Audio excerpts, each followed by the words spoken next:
You're watching Force 13's live streaming service.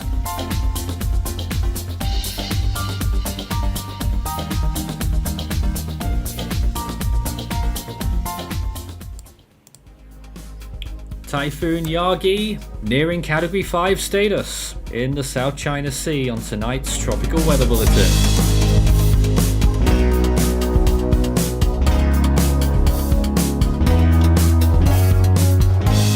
And now the latest around the wide world of tropics.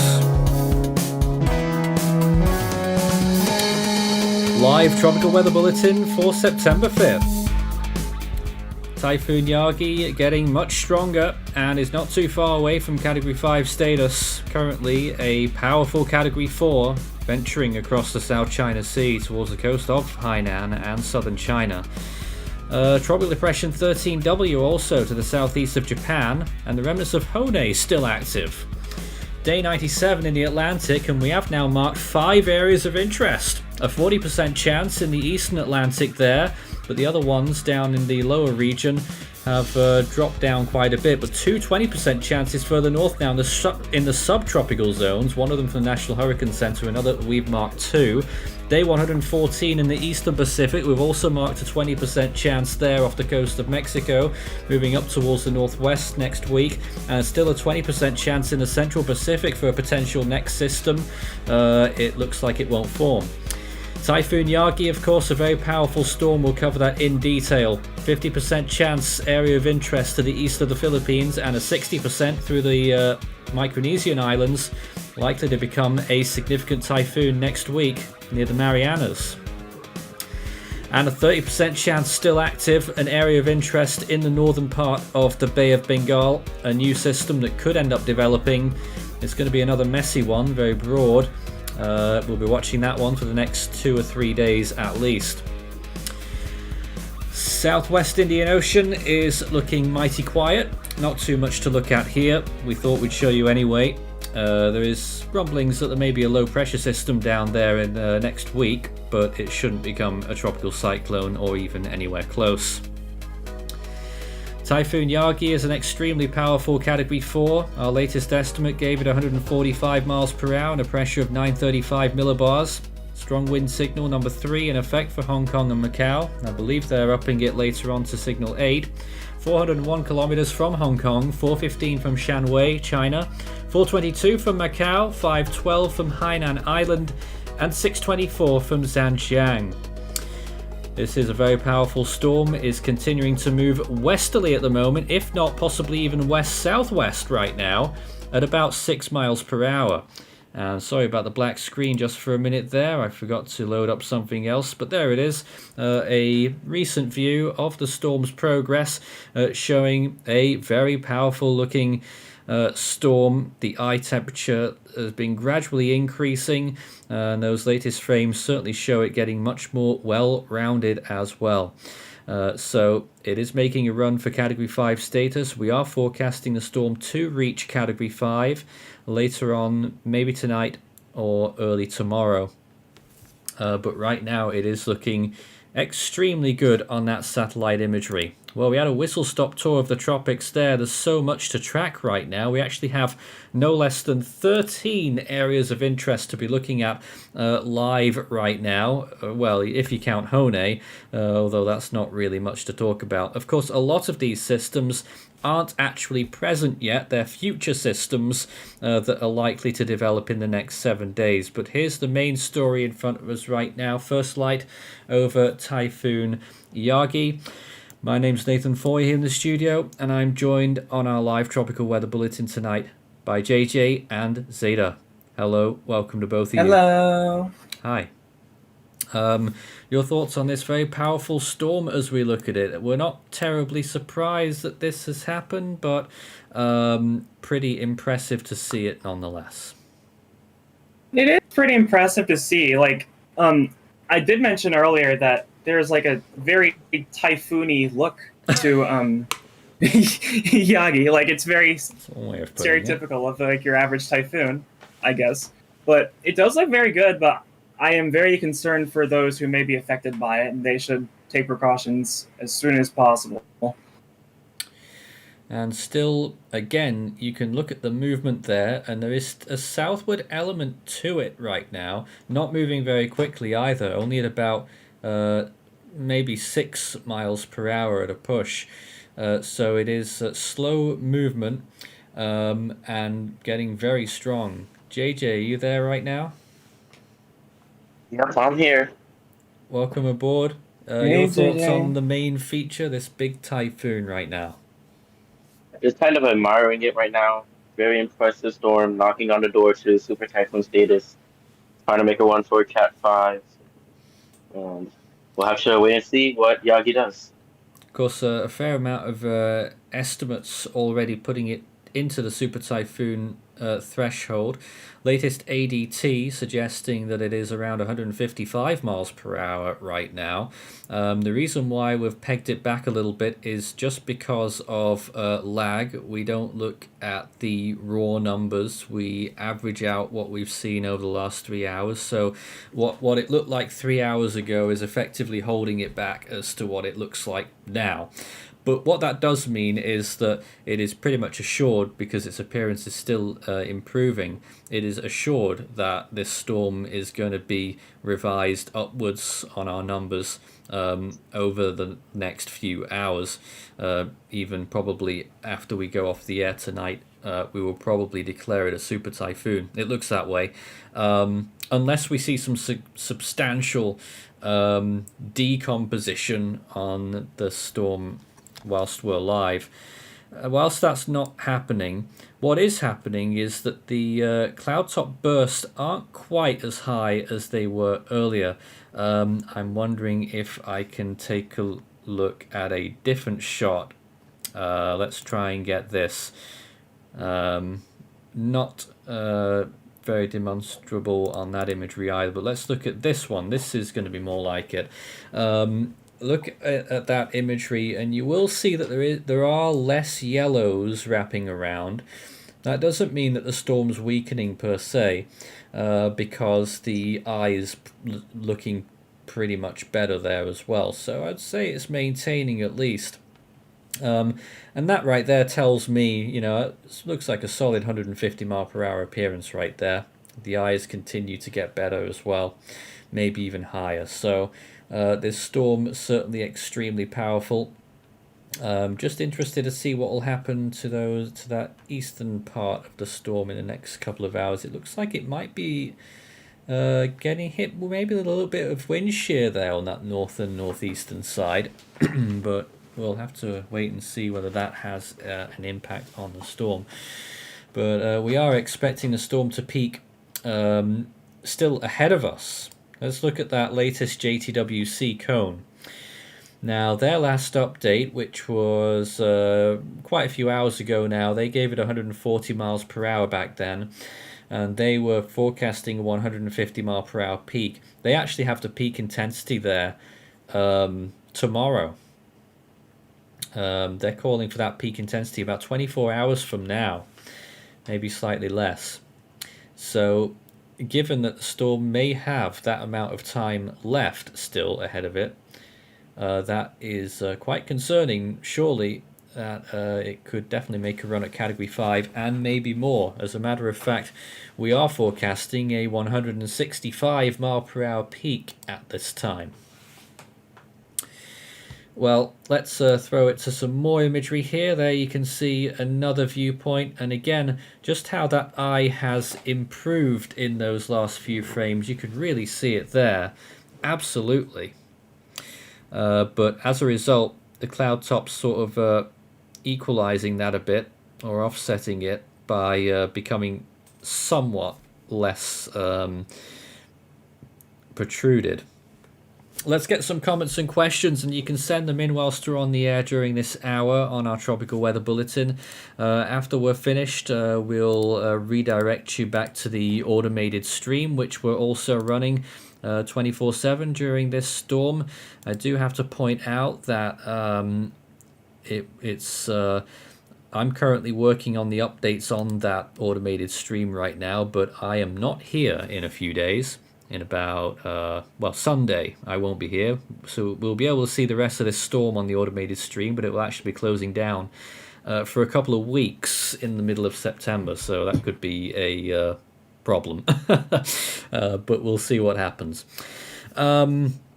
Yes says there's been some decent mid-level shear to the north. Well, it looks like that's what we're seeing right there. And Logan says it looks like it's trying to form a pinhole eye. Well, it's not. It's not trying to form a pinhole eye. It's got quite a wide eye. Not massive, but its eye size right now, diameter, probably about 35 kilometers.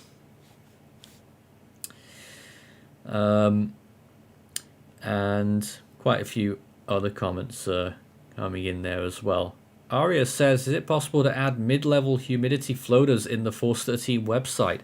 It probably is. I'll have to ask our website mechanic, Jason, to see if we can swing that. But for the time being, we'll have to take a look at what we've got. But certainly a lot of estimates all over the place, really. And a lot of people suggesting that it may be a Category 5. Well, I don't think it's there yet. It's got still a little bit further to go. But it is certainly feasible that it could get to that strength by, well, it's close. It could be a matter of hours. Mm-hmm. Zeta, JJ, anything else you'd like to mention regarding Yagi and maybe its forecast? I definitely think that a Category 5 peak is absolutely feasible. Like, there's not really much in the way of the storm right now, except for that little bit of wind shear on the north side. And rainfall expectations are going to be very huge as well. Quite a broad stroke that the storm will be pushing in to western Guangdong province and further west, eventually towards Vietnam as well. Some large areas getting high amounts of rainfall. Let's zoom out now and take a look at the next phase out on this zoom level, and you can see what's happening still further to the east. Now the storm is still producing very high amounts of rainfall along the western fringes of the Philippines, and the forecast is that they could still in some areas receive an additional 10 inches of rainfall for parts of that western coast of the Philippines. So that storm is, even though it's long gone, still really affecting that region too. Look to the right of it now and you'll see another big flurry of convection there, this time on the eastern side of the Philippines. That is the 50% chance that we've given for that potential next system.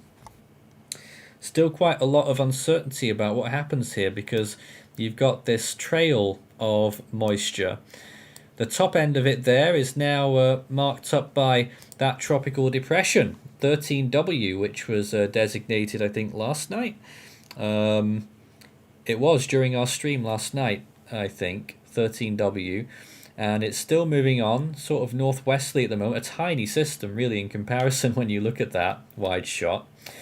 Slowly heading towards Japan, but it will move again north and then northeast. It's going to curve away, and it shouldn't get any stronger. So a TD, and then you look towards the middle of the picture there. There's another little bit of cloud in the middle of all this, and some indications for models that that too could become a spin-up tropical cyclone.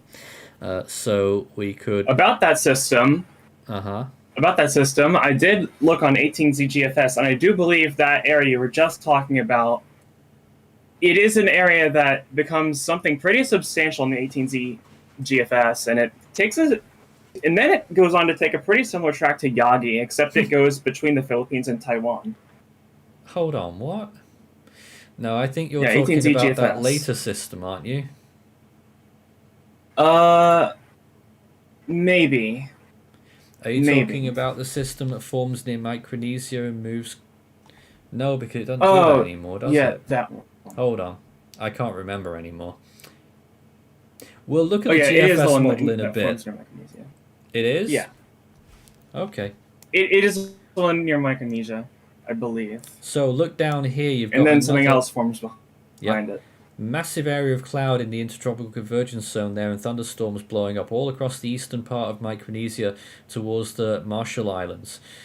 Something is going to form out of that, and already you can see it's choked full of energy, and eventually we are probably going to see another substantial typhoon form out of this. We're already giving it a 60% chance, and it's not even going to form for the next 4 or 5 days.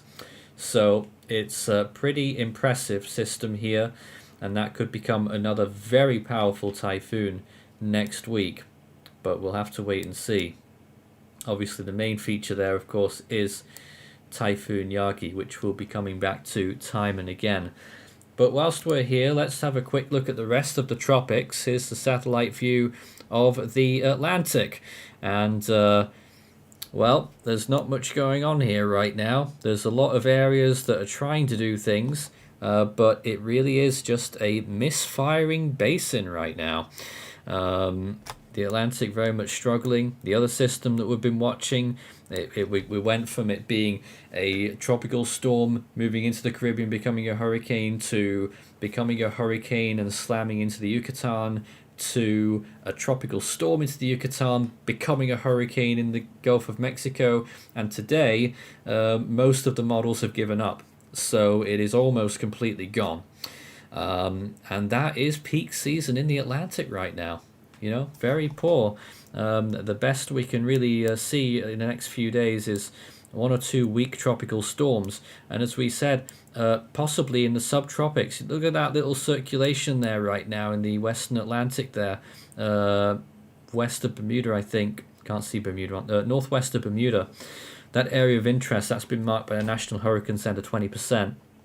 And later on, there'll be another system drifting down from the higher latitudes, something to do with this front probably in a few days, and then drifting southwards into the, well, there's nothing here, you know, just open ocean, but could be another brief tropical cyclone. So 5 areas of interest in the Atlantic, but 4 out of the 5 are low chance, and you've got the one moderate, which is that little swirl that's going on in the central Atlantic right now. We're also joined by Ethan, who had the news last night about 13W, if I recall. What's your take on the tropics tonight? And I assume you'll mainly want to talk about Yagi. Of course. It is by far the strongest storm globally right now. Oh, yeah. The second strongest is 13W, which Good is confirmed to be a tropical storm by ASCAT, by the way. Oh, just want to point that out. And Yagi is quite close to Category 5 status right now. I'd probably give it winds of probably 155 miles per hour right now. The eye temperature is in the positives. It's not terribly far into the positives. It's got an eye temperature right now of per satellite estimates around 6 degrees Celsius, so it is positive. And there are some satellite estimates, I just said Nathan a few minutes ago, hovering around Category 5 status. Now, whether or not Yagi absolutely attains that status is still not entirely certain, given that there are some inhibiting factors. The main one, it appears to be, is the storm. I'm surprised you're saying that, Ethan. I'm sure you said earlier. I'm sure you said earlier today that it's definitely going to be a Category 5. Well, I did say that earlier today, and it does appear that the intensification rate has at least slowed a little bit. And believe it or not, I just want to double check my facts before I say this. Let me just pull up the most recent microwave pass. As I say that, the eye temperature is now up to 8 degrees Celsius. As I say that, let's have a look at the latest microwave pass. We'll try and get it. I've got on a microwave screen pass too. at 2230 as the all screen share it. There is some slight indication of a outer eye wall developing, which would lead to a eye wall replacement cycle and would ultimately weaken the storm. There is said microwave pass. That was about, just doing math here, just about 2 hours ago, I believe. Yeah, 2 hours ago. Okay.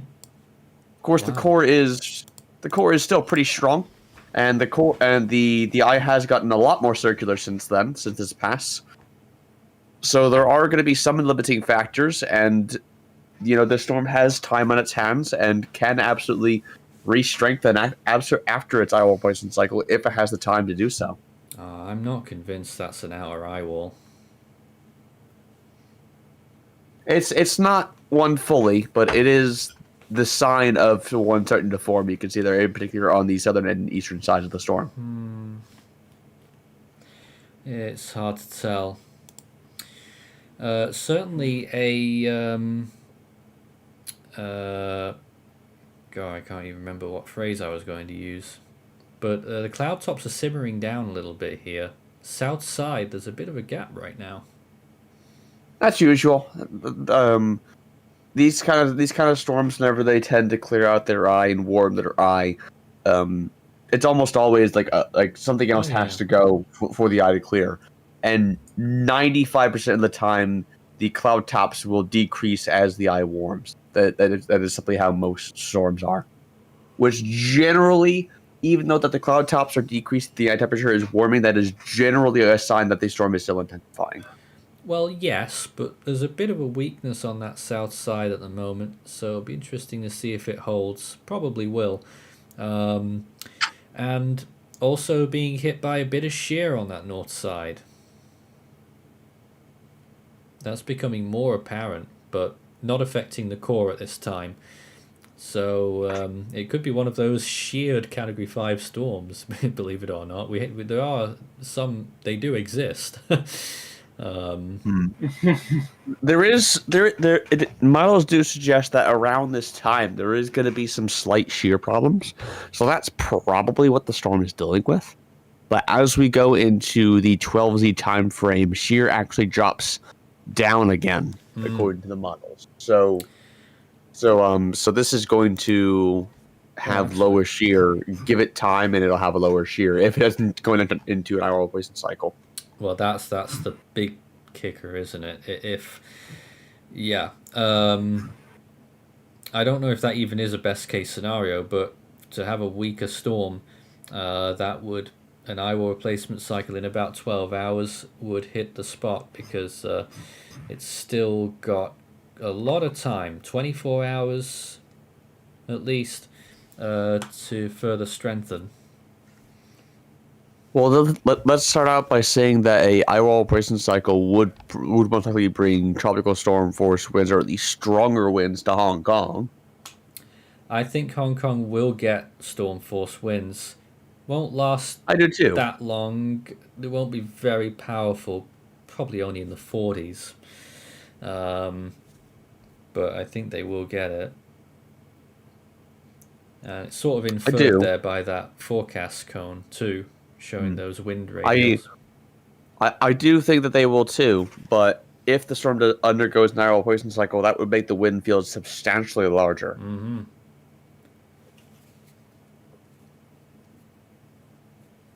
Absolutely. All right, let's see what we've got here. Some people agreeing with you there that it's a second eye wall. I'm really not sure looking at that imagery. I think it's too early to tell. Is it the strengthening outflow indicated by a better eye? That didn't make very much sense.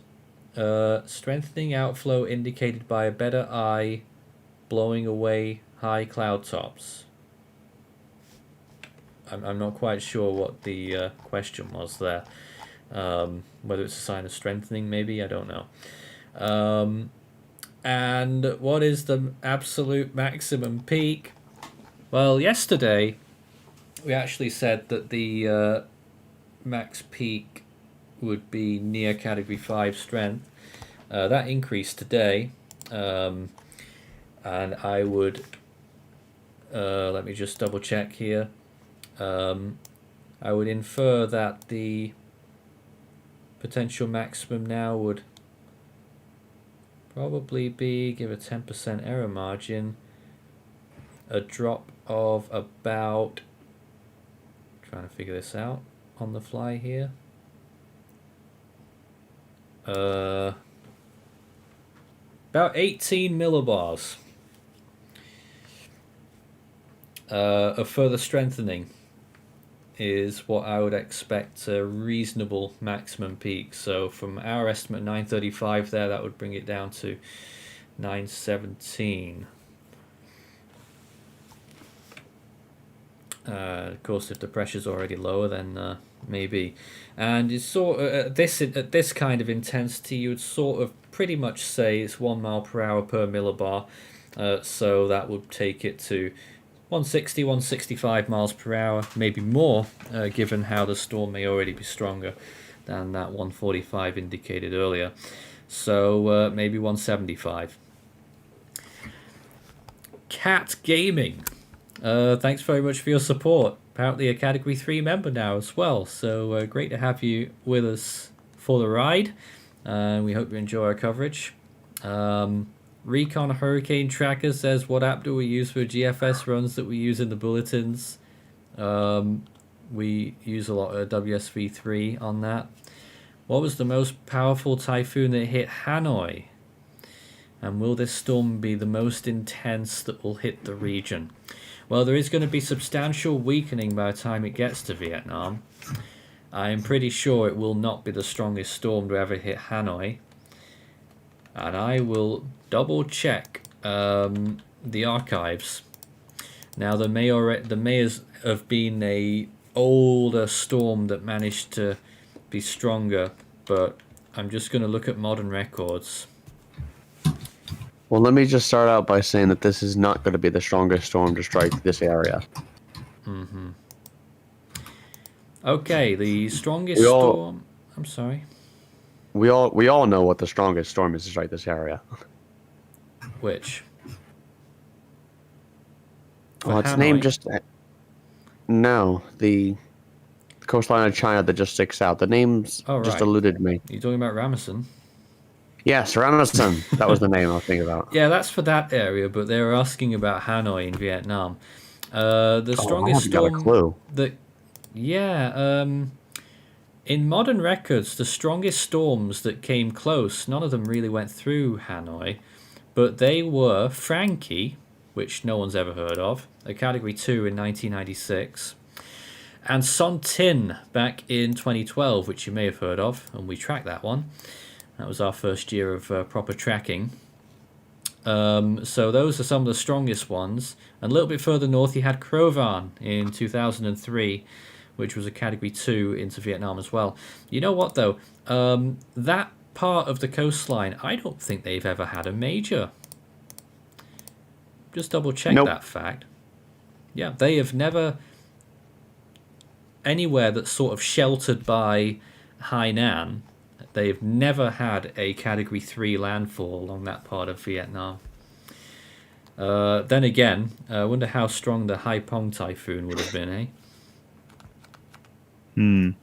I'm working on a forecast cone now for the storm, and the storm is actually tracked well southwest, or the southwest of the JWC's 18Z position.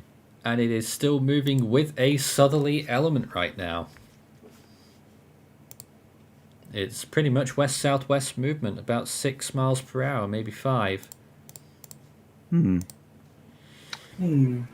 Yes, I am working on a forecast cone for this storm, so we'll have to see what I come up with. Now, what will that actually mean? More of a southwesterly movement, maybe moving slower than forecast 2, I'm not sure.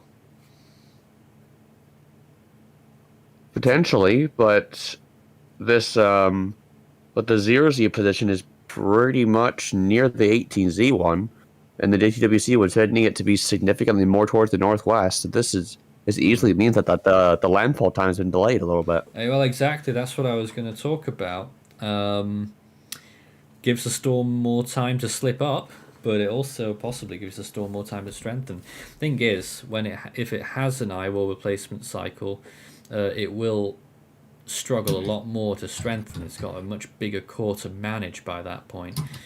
And Ethan, even though SSTs are high, oceanic heat content isn't exceptional, and so, we may be an eyewall replacement cycle now or soon would definitely extinguish your chances of getting to Category 5 status.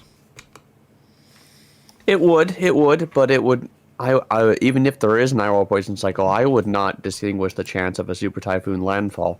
Really? I still think that if the storm plays its cards correctly and does a very quick IRL poison cycle, that the storm could be re-strengthening as it goes into land here. Well, that is one thing, if it is a super quick EWRC. Those have happened before. Yeah. More likely in the smaller core storms, of course. And the eye diameter currently about 35 kilometers, Ethan. What do you make of that kind of size? It's about average, I'd say. About average. Nothing really much to say about that. And how big is the typhoon now compared to yesterday's live tropical weather bulletin? It is probably bigger. I think I recall last time. Actually, the central core diameter is still the same, about 275 kilometers. The storm's full influence north to south is again actually quite similar, about 1400 kilometers. So the storm certainly looks more impressive, but it hasn't actually gained size really since yesterday, at least looking at the cloud pattern. Now, maybe the winds might have told a different story on that. I wasn't keeping track yesterday. I reckon they may have grown a little bit. Let's see if we can get some more comments here. I saw people on the automated tracker talking about 185 miles per hour. What is the chance of that? Very low. Yeah, I'd like to say it's pretty much zero. You know, I don't know. This is the South China Sea. You can get Category 5s, but even that is extremely rare, actually, in this part of the Westpac. Yeah. At absolute worst case scenario, I'd say would probably be like 175, maybe, which is still very unlikely. I would say that. Breaking news: JMA has called this Category 5. Really? Yep, they've gone with a pressure of 915 millibars. Wow, that is very low. Maximum sustained winds 120 miles per hour. Of course, that's 10 minutes sustained winds. Gusts up to 175 miles per hour. 20. So this is now a Category 5, not by the JTWC, but this is by the JMA, the official RSMC of the basin. And they don't call super typhoons either. They're violent on their intensity scale. Which is this already was prior, so. Oh, it was? Yeah. Okay. They also forecast additional strengthening up to 125 miles per hour, by the way. 10 minutes again. Yeah, they're forecasting 905 millibars there. Let's just show you this. This is their latest update. So they're running with 105 knot 10 minute, right? Yes. Which normally correlates to winds of 160 miles per hour when it's sustained winds. That sounds like some wacky conversion. That should be more like 140. It's always been that way. If you look back at a lot of Category 5s that the JTWC has given it. Yeah, I know that, and I've seen that quite a lot. I'm just curious why those numbers just seem really low. In any case, interesting that they still forecast further strengthening. At what point it starts weakening, I'm not sure. But by the time it gets into the Gulf of Tonkin, it's there at 965. And then, of course, it's dead inland very quickly. It's amazing to think, Ethan, that a storm like this is actually going to be completely disappeared in 4 days. Land will do crazy things. Yeah, some places land, the storms persist over land for quite a while. Look at the US, look at India. When storms move inland, they are traceable for a good while. Very hilly areas, though, that the storm is moving into when it continues further west over Indochina. So that will certainly put a short shrift of that. So in the meantime, this is fascinating stuff. Very powerful typhoon. I certainly don't think it's Category 5 proportions, but it is getting closer, and I reckon, well, we're still forecasting it. Pretty sure it's going to happen. It won't take too much more of a push. Let's check some more imagery right now. Let's see if we can get some new frames from RAM, if we can. And trying to get there. This is what I loaded up before. Let's just get an update on this and see what the newest frames look like. Again, you'll note that that movement is west or maybe just a tad south. And you can see the convection started to wane a little bit as the eye really started to appear and pop out a lot more.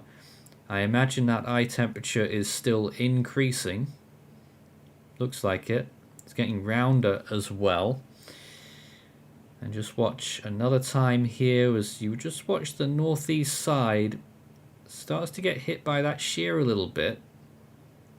And that eastern side convection, you see, I think that is what's holding it back still at the moment. Either way, it is probably a super typhoon, and when we're talking about impact potential, pretty elementary stuff here, these differences, and it's certainly going to pack a huge punch with extremely dangerous winds if it's still at that strength when it gets there, which I'm pretty sure it will be of a pretty formidable strength. And on top of that, a large rain profile as well. Widespread areas could get up and above 10 inches, 500 millimeters of rain. We'll take a look at that properly in the models in a second. Before we go and do that, anything you guys want to bring up? Thoughts current on this storm or any others around the world? You go first, Ethan. I guess. About the East Pack. Oh, yes. Earlier model runs, both the 12Z Euro and the 12Z GFS had a significant hurricane near the Baja California Peninsula late next week. So if you are in those regions, just maybe an early warning on that. I also noticed that one of the areas of interest that Nathan has marked earlier does form on the 18Z GFS and becomes a pretty substantial hurricane, maybe 954 millibars. What? Yeah, it curves. Which one? It curves north of the Lesser Antilles and takes a pretty similar track to Jose of 2017, I'd say. After that in the Atlantic, let me guess. Oh, I think I'm starting to see it now. I'm just loading in the model. Oh, that is. I forgot to mention the Atlantic. Oh my gosh. That is not a system that we've currently marked. It'll be one that appears next week. No, it's not one that we've marked so far, so I wouldn't take it seriously. We will show. I thought it was that. I thought it was that 10% area behind the medium chance. No, that 10% is currently active. GFS actually develops that one too. I will be showing it very shortly. Just waiting for the model to finish loading in. And after we do that, we can take a look at some of the other models as well. We're not really favourites towards the GFS. It's just because WS33 doesn't show any other global models. But we will take a look at what it's got right now then. The 18Z run. So, 5 areas to watch for right now. Number 1 is this area of interest that's got a very low chance now, moving in towards the Bay of Campeche eventually. The second system currently active, I think it's this. That's the one that we're giving the highest chance to, so watch that one very closely. Third one we're giving a low chance to here. Fourth one is this system that's started to develop now west of Bermuda. NHC marked that this evening. And a fifth one should come in here from above up there. So with those circles in mind, let's watch what happens next few days. So there's that system off the US, and that doesn't become a cyclone, but it is an interesting little feature, non-tropical feature off Maine and off Canada. Not much happening in the Gulf, and then you've got those other systems near Cape Verde, both of them trying to develop, both of them succeed, and I think we already missed it there. Yes, brief spin up, look at that at the very top of the screen, that other system out in the open Atlantic. Off it goes, not lasting very long at all. Then we see these two systems in the Atlantic out east, brief tropical storms, not much going on here. This is September, we should be seeing more. But then, next week, only starts developing on the 11th or 12th, so it's still a long way out. That's just for its development. And then what happens later on? Very powerful hurricane, and that is around the 16th. So it is 11 days away. It's a long, long time when it comes to this kind of thing. So I would not be sure on that scenario at all, but it is a fascinating system there, almost like a Luis actually. Moving on and recurving. Interesting stuff, but that is very long range. First focus on those small tropical storms that could form across the Atlantic. Now, this EastPac system that Ethan was talking about could come partially from the energy of that current invest in the Caribbean, and then eventually we do see something there. This time it's a bit more delayed than what it was saying before, around the 10th or 11th, and there it is. Well, really looking an absolute mess actually. Tries to develop. It looks like it does actually make it in the end. What a tail on that one. You ever seen anything like that, Ethan? No, I have not. That looks really strange. And brief tropical storm, Gulf of California, moves inland. Doesn't actually manage to be a TC for that long. Watch quickly for this Central Pacific system. Still trying there. Low chance. Doesn't look like it will happen. But Iona fans will be watching very closely, I'm sure. And of course we've got this. Obviously, Typhoon Yagi, GFS, no surprise at all that it's initiated the storm much weaker than what it currently is. It's initialized the storm at 111 miles an hour, so it's obviously stronger than that. And despite that, GFS goes for more strengthening there. I don't know if you can extrapolate it to its current situation, but that's an intensification of 15 miles per hour. Which, say, if it's 150 right now, that could be 165 right there. And then moves in towards land. Landfall timing. That's the 6 UTC. Local time, that's early hours of the 7th. So what's that, Friday? Early hours of Friday. And then on this particular run, hardly any of it ends up in Vietnam. There are some storm force winds there. But it does end up moving a little bit further north. Maximum winds in Hong Kong. Looks like it will happen at about late morning tomorrow, where it gets winds there according to this model of 66 miles per hour. And for Macau, also quite similar. Winds there of 64 miles per hour. At about 3 p.m. tomorrow. And the onset of tropical storm force winds could be at about 4 p.m. today. So actually that is a long time to receive tropical storm force winds, and that will continue until early hours of Friday. So that could actually be 36 hours of tropical storm force winds for those major urban areas. Then the storm moves into land very close to Zhejiang, which in itself is a significant city. That could be a category 3 or 4 landfall. Extremely powerful. And then look how quickly it dies. It is gone. Absolutely blown to smithereens there. That brief TC, Ethan reckons it's tropical storm based on ASCAP. I haven't seen the ASCAP pass, but I'll take your word for it there. And off it goes, and it does continue northwards, then northeastwards, dies off very quickly, turns post-tropical. And then behind that, an enormous little thing going on here. What's happened is 2 areas of interest that are tangoing around there over a massive low-pressure center, and none of them actually make it in the end, according to that latest run. That's why we brought that chance down from 60 to 50. Then as you saw there entering the shot, that other system, big typhoon potential here in the Micronesian region.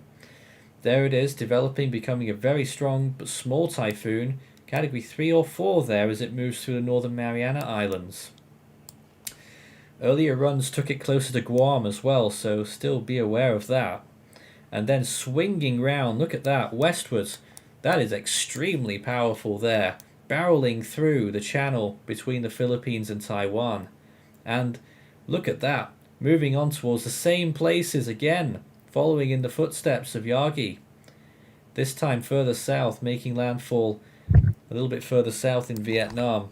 Not fully sure what area that is. It's south of Haiphong and Hanoi, not too far from Vinh. So very fascinating to see what happens with that one. That's just a crazy strong typhoon there. Small all ATCF is out. Okay. They've gone with winds of 150 miles per hour, pressure 922. Quite a low pressure for that estimate. Certainly lower than what the guide is. So interesting. And well, 922 millibars for 150 miles per hour is a little bit lower than what I'd give it. I mean, yeah, if you're going to give it 922 millibars, I mean, I did CKZ values, and I was coming up with like 921 for winds of 155 miles per hour. We'll just quickly go through this. Towards the end of that run, another typhoon moving along there, and another system trying to form around it, eventually being pulled right up.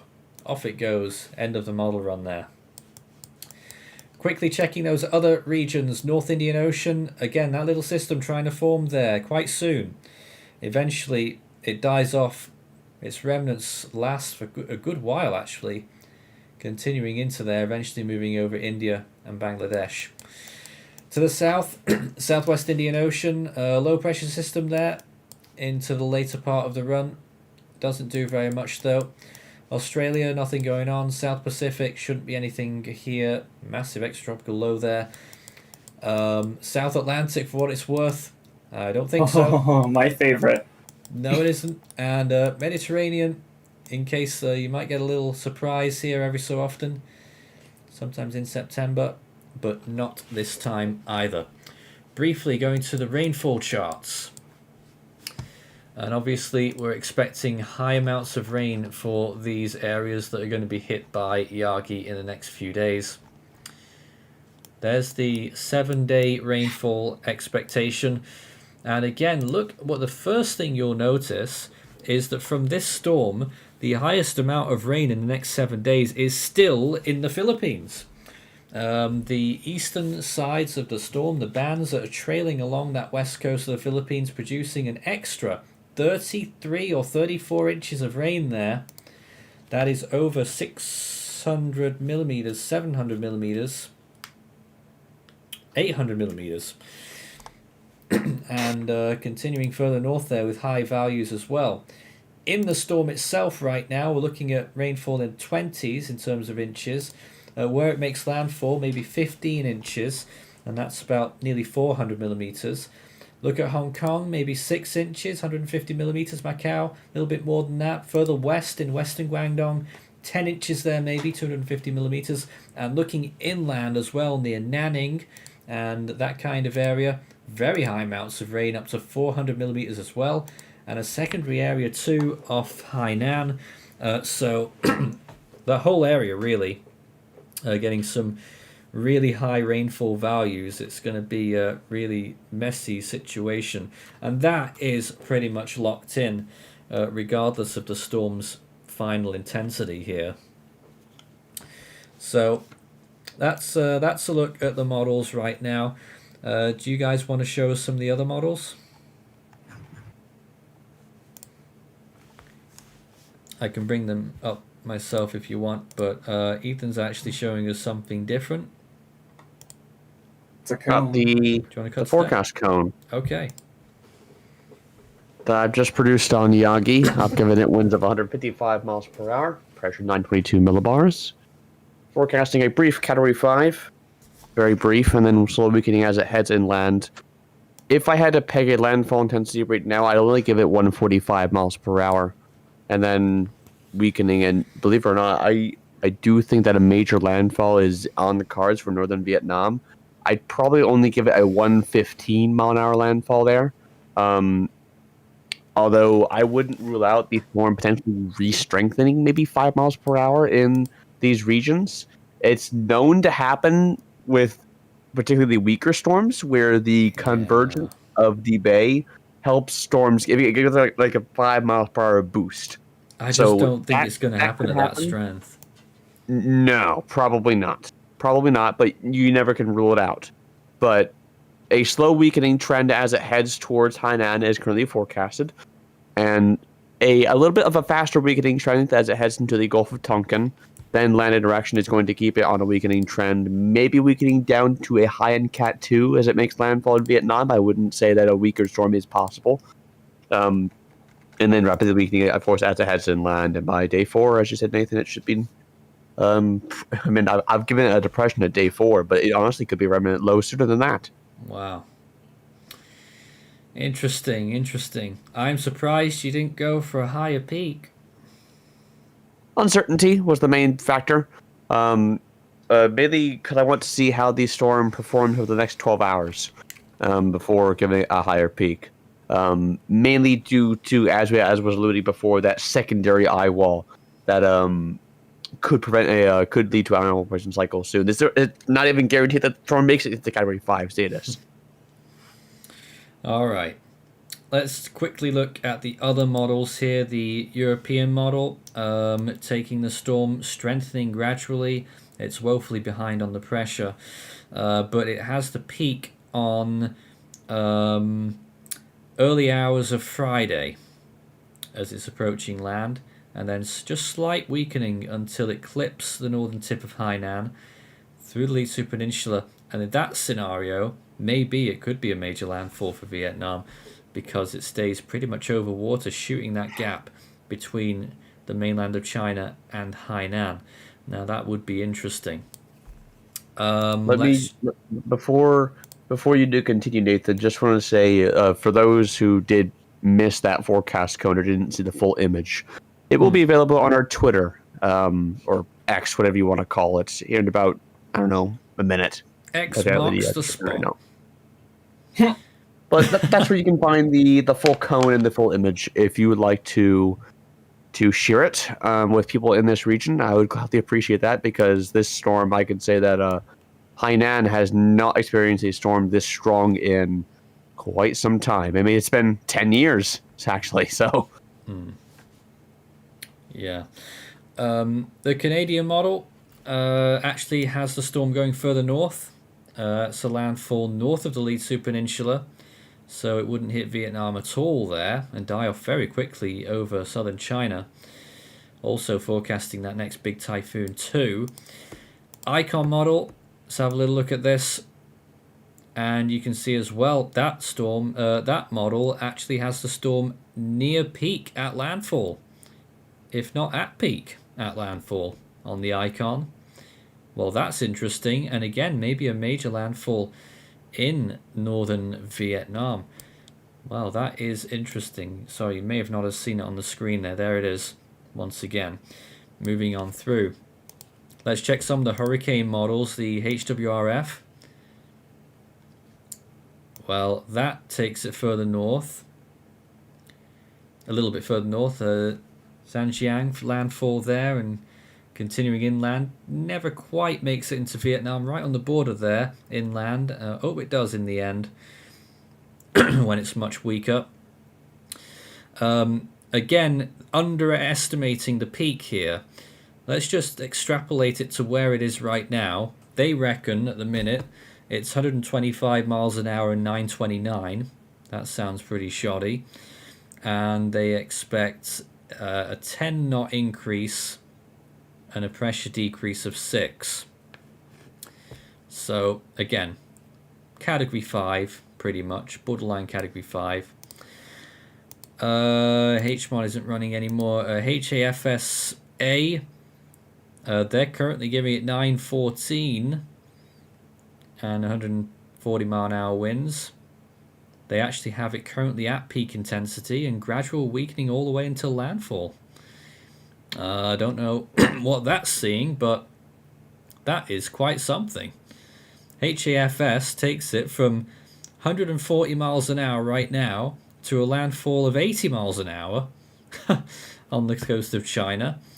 I don't see that happening somehow, but obviously we'd be really happy if it did.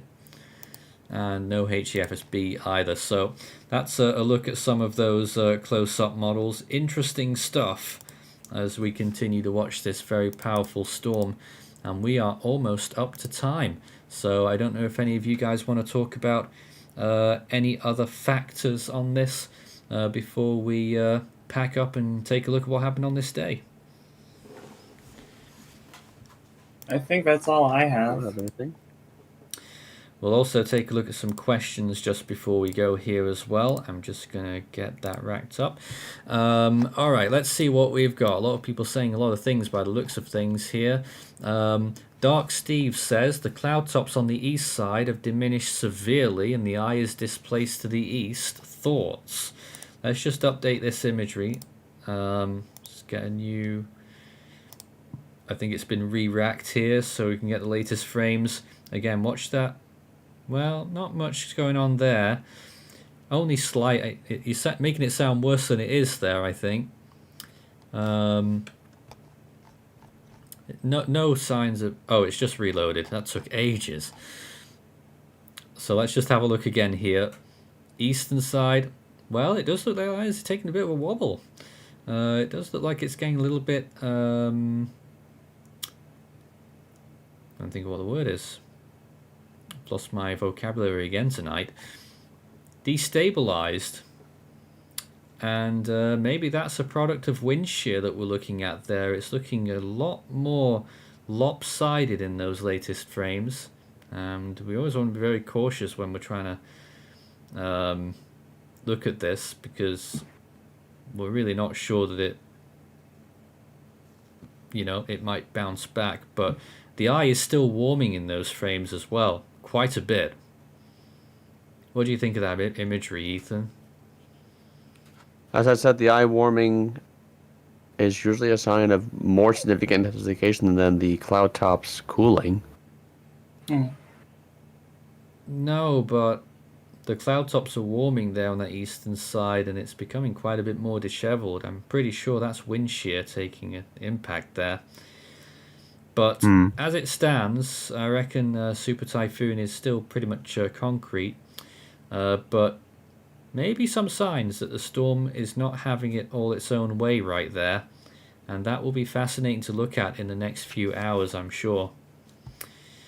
We will, of course, continue on the automated stream, which you can check out. Just go to our YouTube channel. It will be redirected. You'll be redirected there when we finish up here as well in a sec. So stay tuned for that. Well, we're going to take a look at what happened on this day then. I'd like to thank our team for taking part again on another live stream. Ethan, JJ, and Zeta, and Jose was supposed to be with us today as well, but unfortunately he had to go away at the last minute. But we thank him for his intention to join us tonight. Well, let's take a look at what happened on this day then. It was September 5th, 1996, when we had a big storm on the way for the US East Coast. It was Hurricane Fran. And there is some satellite imagery animations of it there, continuing northwestwards, and ended up making a powerful major hurricane. I think it was still a major hurricane when it made landfall in just about, I think it was on the border of the Carolinas. Sally had just formed. That would become a powerful typhoon as well in the Westpac. 8L in the Atlantic too. What's left of Edouard. Tropical Depression Elida dying off. And 3S in the South Indian Ocean. Already up to number 3 by that point. Back to today in the Atlantic. The next name is Francine. In the Eastern Pacific, it's Ileana. And in the Central Pacific, it's Iona. Yeah. We're very used to saying that we're still waiting for Hone, but no more, pleased to say. West Pacific, next up is Leapy, and in the North Indian Ocean, it will be Dana, or Dana. And of course, in the Southern Hemisphere, things will be warming up in the next few months as they get towards their summer. The Australian region, the next name is Robin, Southwest Indian Ocean, Ansha, South Pacific, Pitta. We'll be back again with another live tropical weather bulletin tomorrow night. Become an ultimate fan today.